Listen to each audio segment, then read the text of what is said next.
This episode of Fuel for the Soul is powered by ASICS. Head over to asics.com and sign up for a one ASICS account. It's completely free, and when you sign up, you will receive 10% off your first purchase.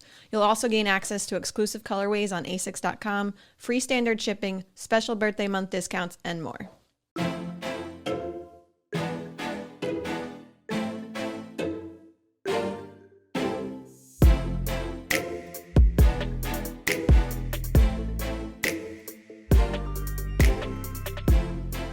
Hi, this is Thomas with Believe in the Run, This is Megan with Believe in the Run. And this is Megan with Featherstone Nutrition. aka Feathers. And I like the comment that someone wrote in that I get to ask the dumb questions. Yeah, I think people missed you last episode because there was no insanity. Well, I do think you guys will sometimes, you both understand this stuff so well that every once in a while I hear you guys say something, I go, nobody knows what that means. So, you know, Fair. that's where I try to come in with the, hey, what does that mean? Yeah. I'm here for that. I appreciate that. Sometimes I agree. If something I'm saying makes no sense to the average human. You've been doing this for so long. Plus, also, I've started seeing a trend that people say, according to the research, but they don't cite any research. It's just a way of saying that you're correct. Like I could be like, apparently Thomas is the most important part of your day, according to research. What research was that? That's like on Instagram where and then they're like the research, and then there's like the dog just sitting right there wagging his tail. And it's like about feeding it like cheese or something. Here's the research. Yeah. But I found that people are saying according to research without providing any research. But I think we're so dumb that we're like, oh, it is true. Yeah. And from my perspective, like if I'm really quoting a study, I definitely want people to have access to it so they can go find it and read it if they want to. I think that's really important. Just from my education background, that's what we had to do like in school and stuff. But at the same time, I think if you're talking casually, you can be like, creatine, well, the research shows, like, and kind of talk about it without, but I mean, there has to be, when someone says that, they have to have in their mind the actual studies that they're discussing. We can't just generalize. Yeah. I've been sending you stuff on nicotine. Well, so we have it on here to potentially talk about. I wasn't sure if we wanted to talk about it or not, but you keep sending it to me. So I'm a sucker for it. They're like, hey, it's in his algorithm now. Well, now it's in mine because he keeps sending it to me. And they're telling me it's good for you. And I'm like, I never wanted to suck on nicotine packets, but now. So, to get everybody up to speed, Thomas keeps sending me reels on the quote unquote benefits of nicotine. As anybody knows, on any social media platform, you can bury yourself in one direction and find, so you're being targeted with that it's actually beneficial. So of course I had to look into, first of all, we know nicotine is addictive. So in my mind, I'm like, this does not sound like it's actually a good idea to be introducing something like this. So I did pull up like some of the pros, the cons, the research on it. Speaking of research, and it sounds like the biggest use of these in the creation of these oral nicotine products was to wean people off of cigarettes because it is a lower risk than smoking. However, that doesn't mean that there's no risk. And all the reels you were sending me was making it sound like there was no risk to this. It was beneficial. It increases dopamine. It gives you energy. It increases alertness. Like, don't forget, literally, it gets rid of Alzheimer's.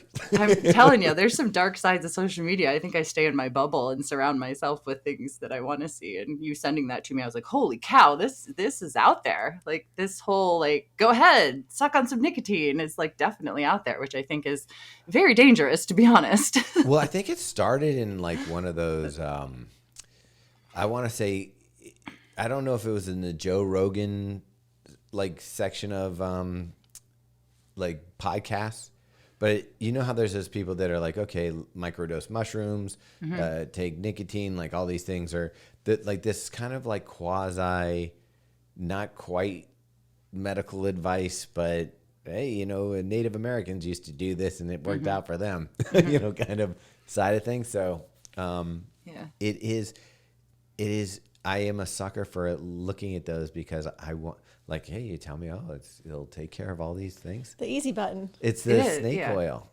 Yeah. Yeah. Well, I think the message is the reels that you were sending me and watching were very skewed on the couple positives that maybe we've found in research with nicotine, like increased alertness, increased dopamine response, but those things are what make it addictive, right? And then two, there are risks involved with it. It's not a benign substance. So even if we're not smoking it, But it was, I don't know, it opened my eyes to, wow, there's probably a lot of things, not just nicotine based, that is like crazy like this in social media.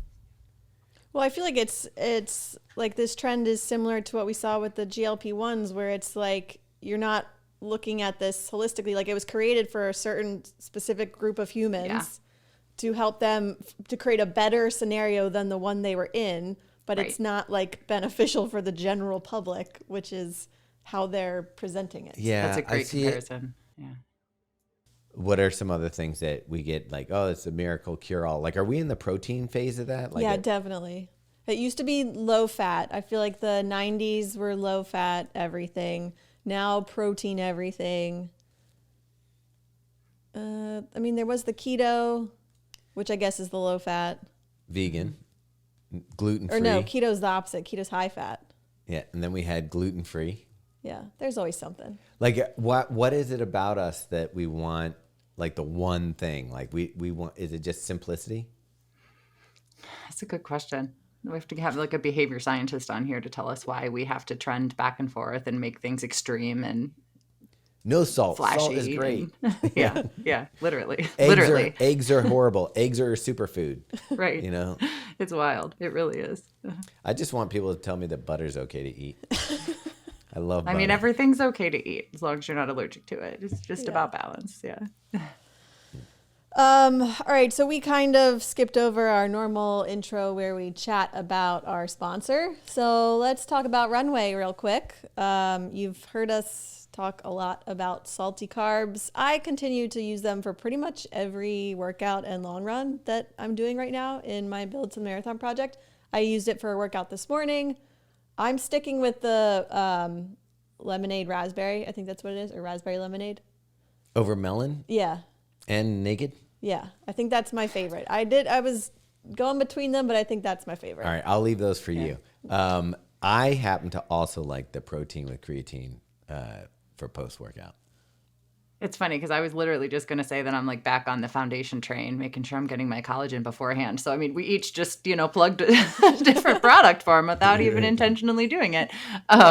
Yeah, I mean, sometimes I slack on my collagen when things get crazy, but it's a great idea for soft tissue health. I'm prone to calf and Achilles stuff just with my goofy toe off from my goofy feet. And it really does help. There's some really good research to show that, supplementing with extra collagen can help us repair and keep damage at bay in some of those soft tissues like tendons and ligaments that get such poor blood flow. So when we do hurt them, takes a long time to heal them. So collagen is one of those things, though, that doesn't work overnight, right? Like the salty carbs, Meg, you probably feel better when you drink it right away during a run, but the collagen is a little bit more of a commitment. It's like 6 to 12 months to really see benefits from it. So, I mean, we're on years now. Yeah. We're pretty consistent. You guys are. Yeah, you really are. Yeah. In the coffee. But yeah, you can get any of these products that we just talked about by going to runway.life. That's RNWY.life. And you can use the code FEATHERS15 for 15% off your first order. All right. We also, before we dive into listener questions, which I know we're going to talk a lot about creatine today, which we have talked about in the past, but I think there's a few new avenues we're going to walk down. I love talking about creatine. Yeah. So get excited. Perfect. But we did just want to say that we kicked off our LA 100 group. So the women who are going to run the LA Marathon with the support of Megan and myself for the next 16 weeks. And everyone's very excited, and it's pretty cool. This is the first time you guys are doing this, like at this level, at this scale. Is it like herding cats? No, Meg put it best. She texted right after our initial call, and she was like, "They're all so lovely." I was like, "That's a good way to put it. They're lovely humans." See, yeah. If you gave me 100 people, I don't care, women, men, I know that I don't even know how I would. I'm not an organized person. You guys are organized. Yeah, you got to be organized, and I got to give props to Megan and Katie, who integrated everything that I needed into one place. So we kept it very cohesive. There's a landing page that all the women have access to, where there's all the information on training, and then a bunch of tutorials on nutrition that Megan put together. So, yeah. See, and if I was doing this, I would be like, okay, everybody, just go email Megan. And then when Megan doesn't come out of her room all night long, you're like, why aren't you hanging out with me? I'm Yeah. answering the emails you told people to send me. Yeah. Where have you been? I love it. I love it. Yeah. But, and also, you know, we're cultivating this as a group. So we want the women to help each other as well, not just us helping them, because I think there's a lot to learn from each other. We have a wide variety of women. We have 19 people who haven't run a marathon yet. We have 8 people who've run more than 15. Ages span from 21 to 67. So, you know, life experiences, where people are in their life, where they're 21 to living. 67. That's Yeah. pretty cool. So it's pretty cool. Yeah. There's a big span. So Do you anyways, feel all like that it's to say. a microcosm of the running? Like you've got a little bit of everybody in there? We hope so, but with it being so random, I'm sure we missed something. But in aren't there like first timers? And... Yeah, 19. Yeah. Oh, wow. Yeah. Mm-hmm. Yeah. Yeah. Did I miss that? Did she just say that? She did. She did. Right over my head. Yeah. So they're supporting each other on a communication channel we have. So I literally pull it up every morning, and they're all talking to each other, answering each other's questions, and it's cool. And that's what we were hoping for too, not just us leading the way, but them being able to support each other too. So That's great. It's going to be pretty exciting when you guys you guys aren't running, so you'll get to spectate. Yeah, we still are finalizing our plans for the weekend in LA, but we will definitely be out there spectating and cheering everyone on, and then we'll eventually make it to the finish line, so hopefully we can catch most people there as well. But yeah, I think also, like you're saying, Megan, this group mentality, it's amazing because they can feed off of each other and learn from each other, and then but this whole process is like everyone's working towards the same goal, and that's just, it feels so much easier to do, I think, when you know someone else is going through the same stuff as you. When you're in peak week and 99 other women are in peak week too, it just feels like you can conquer it because you know you're all doing it together. Did you ever think you had 99 problems? Yes. Running ain't but one. the LA women ain't one. I love it. I love it. Yeah, and too, a lot of them reached out that they train alone. They don't have a huge network of runners where they live. So like this is their network, which is really cool because I remember those days, you know, and I still have those days. So it's neat that we've created that community to kind of support people who didn't have that at home yet. That is the saddest thing to me because we live in a city. And on Saturdays, I don't even have to call anybody. I just go down to the waterfront and I know my faster bastards will all be there and you have a group to run with. And when we talk to people even about the podcast, when people listen to this podcast, when they're out running or something, and then they feel like they have that companion to run with. But like, I feel like everybody should have a group of people to run with. Yeah, I usually run alone or with like 1, maybe 2 other people. And this weekend I ran with 12 people. And I was like, this is fun. This is a lot of fun. So, yeah. I don't know why. You just move along a little bit faster. I don't know. You just always have somebody to talk to. There's always somebody next to you. Yeah, it does make the miles click by a little better. All right. Should we get to it? Yeah. So let's talk about creatine. Since we're going to answer some specific questions on creatine, Megan, do you want to talk through, I guess, a little bit what it is in general in case anyone doesn't know? Yeah, I think that makes sense. And like Meg just said, we've talked about it a couple times on the podcast before. But in case somebody's new and they're just listening to this one or they're curious about creatine, let's level set on what it is, what it could potentially do before we answer some more questions. It's always funny to me as I look through the questions that are coming through in the inbox. It like comes in like clusters. Like, I don't know what's being pushed in the background, but it'll be like salt for a while and then it'll be creatine for a while. It'll probably be nicotine next time. No, I'm kidding. But it is funny. I'm like, it kind of shows us like what's hot in wherever people are digesting their information from. And I think creatine's back up. So originally creatine was more of a supplement for strength and power athletes because the goal of creatine supplementation is to load our creatine stores in our muscles. Creatine is found in all animal proteins. So we're getting some when we're just eating our animal proteins on a daily basis, but the storage capacity with which we have in our muscles to store creatine is much higher than we could ever consume from just plain protein. So if we want to fully stock our creatine stores in our muscles, we really do have to supplement. It's not something that we could do through diet, even if you're eating a ton of meat. So that's kind of why people have started to supplement with it. And then we have an anaerobic energy system that lasts for like 10, 15 seconds that is powered by creatine, the creatine phosphate system. So that's what we're tapping into. If we can create more creatine stores in there, we can create more energy for those short bursts of strength and power.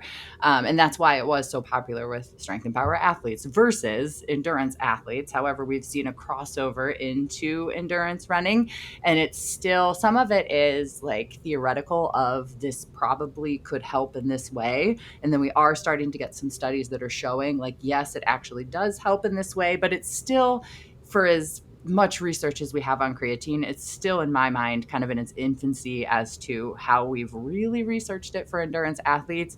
First and foremost, we know for adults over 18 it's safe, so there's really no concern there if somebody wants to try it. But when we're thinking about how might this translate into... Wait, did you say over 18? Yeah, they don't recommend it for, I mean, there are some studies on kids, but the biggest thing with kids is like, let's just make sure they're eating well, right? If we think of like a 16-year-old male, like, are we eating how we need to be eating to support our performance? So I always like to start there before we throw like a supplement on top of it. All right, because my jacked teenager who's 17, he's down in that creatine. Is he? Yeah. But I guess 17 is close enough. Right. Yeah. Yeah. And like I said, they've done some studies and technically it's safe. It's just, I've heard some sports, like pediatric sports dietitians, and I'm kind of quoting them when I say this. It's like, if you can eat a very well-rounded diet, master your timing, stay well hydrated, then you can quote unquote earn the right to put some creatine on top of that, right? But like, let's make sure foundationally that our nutrition and hydration and timing is solid first, is I think kind of the biggest thing. But you're right, he's almost 18. So when we're thinking about what are some of the potential benefits, it would be if we have that creatine around and we're doing high intensity training, whether that's lifting or sprint or hill repeats or something like that, would be tapping into that to be able to improve our performance, to gain more fitness, perhaps. So that's like one of the things.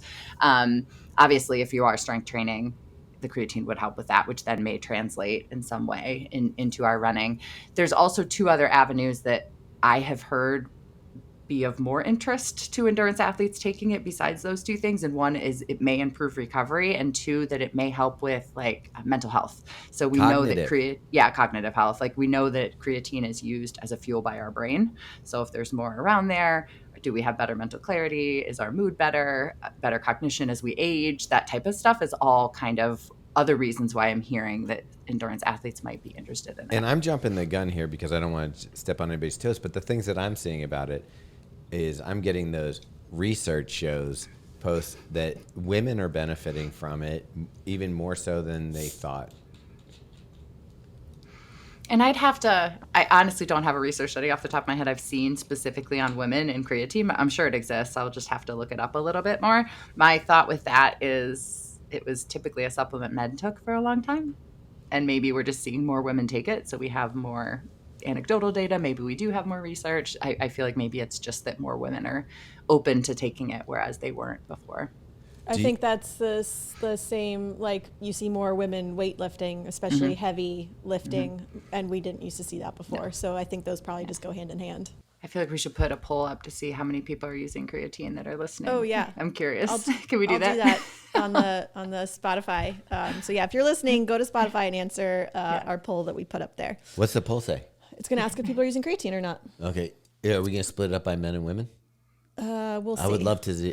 We'll see. Are you like it should be like, are you using creatine? Are you a man? Are you a woman? If so, how often? Okay. Yeah. I'll see what the poll functionality allows me to do, we'll put something up. Do you ever take it with a Zyn? God. We're going to get canceled for that conversation. Just kidding. Maybe. All right. Let's actually answer some creatine questions here. Okay. So the first one is from Kat Morrissey. She said, "Hey gang, love the podcast. My question is about creatine. Are you only getting the benefits of creatine if you are taking it daily? I used to put it in my coffee every day, and that pretty much guaranteed I was consistent with taking it until I read a study that said caffeine negates the effects of creatine. Granted, it was a study on a small group of men.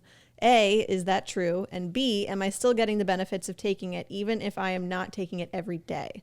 Also, does it matter if it's mixed with something that I'm slowly sipping on all day, or is it better to mix it in a glass and take it all at once? Appreciate all of your help." Very good question, right? I like this, Kat. These are good questions. I thought so too. I had to look a couple of these up because off the top of my head, I was like, I am not 100% sure about this. I've just been plain guzzling it. Right. So creatine and caffeine. My hunch was it's probably okay because I hadn't heard, like, that wasn't on my radar yet. But I did find the study she was quoting, and she's right. It was a small study, and it was actually looking at a loading dose. So runners, we recommend taking like 5 milligrams per day, just like this maintenance dose that kind of slowly stocks your stores. But somebody who's like a weight or bodybuilder is doing a loading dose of at least 20 grams the first couple days for like 3 or 4 days to like load their stores, and then they taper down to the maintenance of 5 grams. So the study was actually looking at it at that loading dose. So if it is impacting it, I would say that it's not for those 5 gram per day doses. It's more so those massive loading doses, which runners are not doing. So I say keep putting it in your coffee. Most people do put it in coffee in the morning if they're taking it beforehand. If loading dose, dosey do. Dosey do. Did you want a loading dosey do? Loading dose, dosey do. So, if you're really concerned, you could put it in your like smoothie or protein shake or something after your run. But I think it's okay in the coffee. If you could do, because we put our collagen in coffee. Yeah. And then throw the creatine on top of it, I'm going to have super coffee. I think that's already taken. #TM. Yeah, it is. Oh, That's yeah, invented. but super coffee, just SUPE. Yeah, got it. There you go. Or I'll do it like Runway and take out all the vowels, so it's SPR coffee. Hey, it's trendy. Yeah. It's trendy, just like creatine. And as far as taking it, so thinking about like the mechanism of it, right? It's like our body's just loading it into our muscles. So kind of like a carb load. It doesn't matter if we eat all our carbs at once or we spread them out over the day. Our body is going to load those stores. So same thing with creatine. So it's totally fine if she wants to drink it slowly. It's not something she has to chug all at once. So she'll still get the same benefit from it as long as she's taking it. And then I think her other question was, do I need to take it every day? Yeah. And I mean, the studies are yes, taking it every day to keep those stores loaded. My gut instinct is it's still going to help if there's some around, right? But I think if we really want the full benefit, it's definitely something to do daily. All right, quick question, because you can pay all different prices for creatine. Mm-hmm. And I know that sometimes the collagen is important to kind of look at. We've talked about that in the past. How important is your source of creatine? That's the next question. You're like right on top of it. Oh. Yeah. So the gold standard is the creatine monohydrate, which is the cheapest one. That's the one that all the research is on. So that is typically what we recommend as the most effective. Yeah. All right. Well, since we kind of were getting into the next question, have you answered all of Kat's questions? I think so. We can go to Ben's. This next question is from Ben Stevens. He said, this is the quote, Aussie snack boxes guy from New York City, 2024. We very much remember you, Ben. But he was also the Aussie snack guy from Chicago, 2020. No, there was 2 Aussie snack guys in New York last year. Yeah. He was not the one that came back to Chicago this year. That was someone else. Yeah. Okay. He said, unless I've missed it, has there been any discussion on creatine HCl? Given the supposed benefits, better on the stomach, more soluble, but more costly, is there anything concrete yet? A recent study suggested it could be beneficial, but seeing as creatine is the new sodium/protein for, quote, big supplement, it feels too good to be true. Cheers. Ben's on the same page as our prior conversation here. So yeah. So this is a really good question. And honestly, like, I'm not sure we quite have the answer, but if you talk to the supplement strength training dietitian gurus, which is definitely not my forte, they all swear by creatine monohydrate. That's what all the research is on. That's what has the best effects. So it's like we said, it's the cheapest. So that's still kind of the gold standard recommendation. But that doesn't mean that in a few years, if we don't get some really great studies on creatine, HCl, that we wouldn't change our tune to that, right? I just think it's newer and we just don't know quite as much about it, unless I'm missing something there. I guess the draw is that you can take a smaller dose and have the same benefits, and then it should be easier on the GI tract. So that's some people's complaint, is it causes like some bloating and some GI issues. Usually that's when we're taking too high of a dose. So if a female tells me that, and we can calculate behind the scenes how much they actually need for their body weight, maybe they're just taking too much. So I'll just like scale them back a little bit, and usually that takes care of it, but that could be a draw for some people. But the interesting thing was he sent us a study, and it was more so like an article written in Australia. And there's a guy that I follow on Instagram.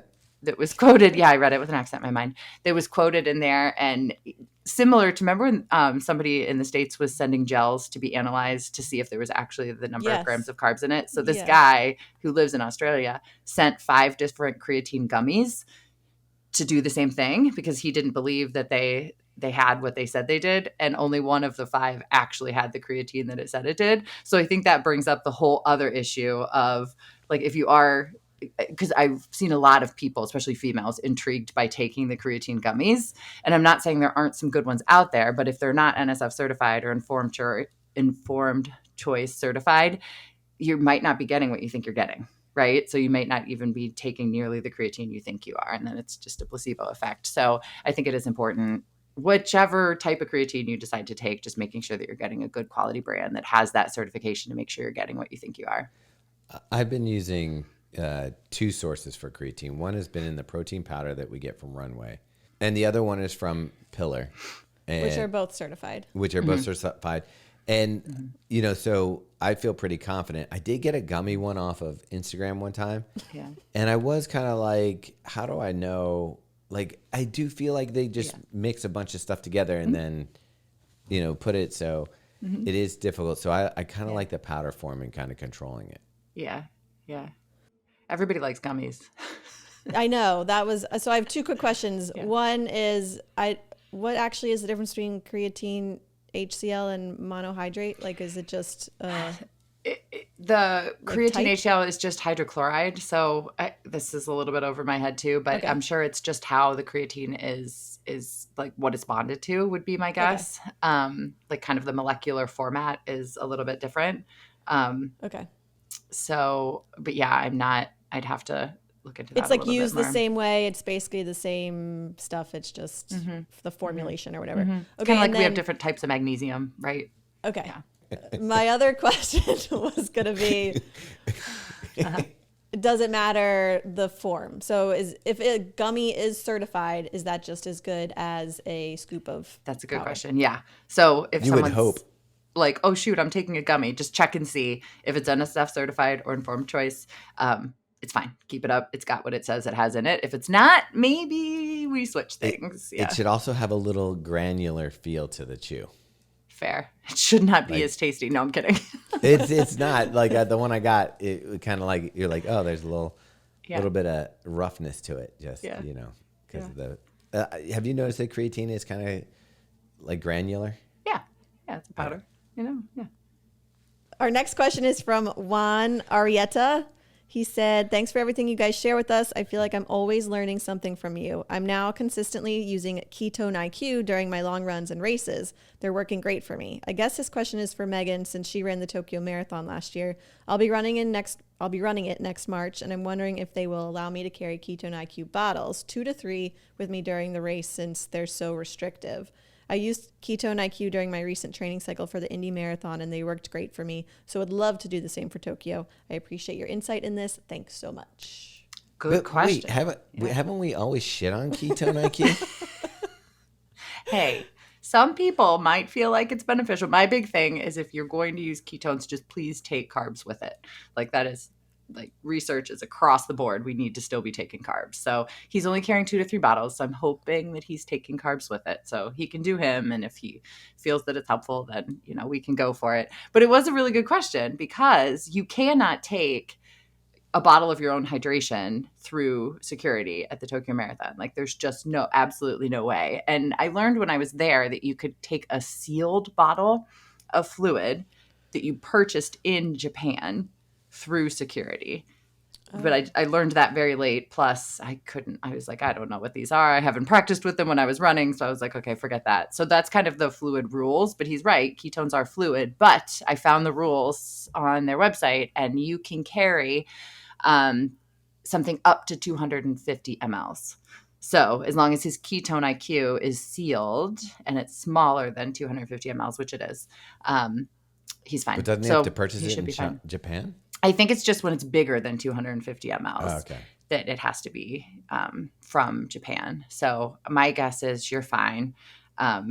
I don't know that they're going to like make you empty your fuel belt. I think they're just looking for bottles in hands. So, you know, if your Ketone IQ is in a fuel belt or something like that, and even if they do have you empty it, from what I read on the website, it should be fine. It's just the open bottles of fluid that they don't want. Yeah. Bottles and cans, clap your hands. But they must be under 250 milliliters. What's happening? All right, so Juan, I say take them. Go for it. And at least, I mean, I guess the worst case scenario is they take them from you, but it sounds like you're going to be just fine. Yeah, right. Mm-hmm. All right. That does it for us this week. Thank you all, as always, for tuning in. And if you have a question that we haven't answered, you can send us an email at fuelforthesoulpodcast@gmail.com. You can also send us an audio file. We'd love to hear your voice and play your question on air here. So just upload that and send it to the same email as well. Okay. Peas and carrots. Bye. Bye.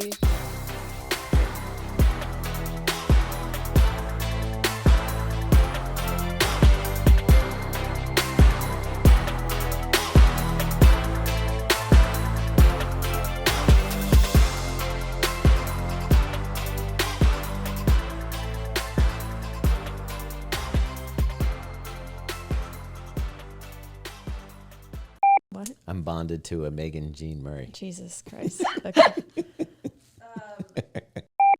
One more question. All right, stop. Did you change that? All right, we're there. Goodness, this is ridiculous. Sorry. Oh. Right over my head.